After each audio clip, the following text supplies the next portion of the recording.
नमस्ते. आज आपण बनवणार आहोत महाराष्ट्रीयन मिसळ.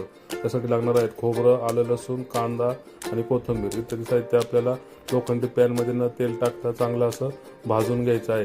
एकदम लालसर कलर येईपर्यंत आपल्याला लसूण, कोथिंबीर, आलं हे सर्व भाजून घ्यायचं आहे. आणि त्यासाठी आपल्याला मसाले लागणार आहेत: कांदा, लसूण, काश्मीरी लाल मिर्च, लाल तिखट, हळद, गरम मसाला आणि किचन किंग इत्यादी साहित्य आपल्याला लागणार आहेत. नंतर मग आपल्याला पॅनमध्ये तेल घ्यायचे. तेल थोडं जास्त घ्यायचं, जिरी मोहरी टाकून घ्यायची, कढीपत्ता टाकायचा.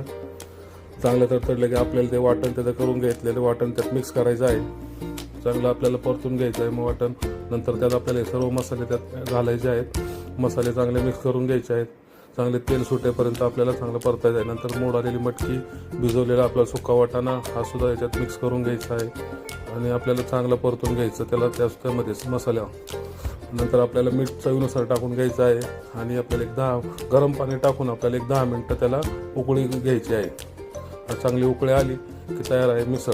नंतर आपण त्याला फरसाण आणि पावासोबत सर्व करून घ्यायचं आहे. धन्यवाद.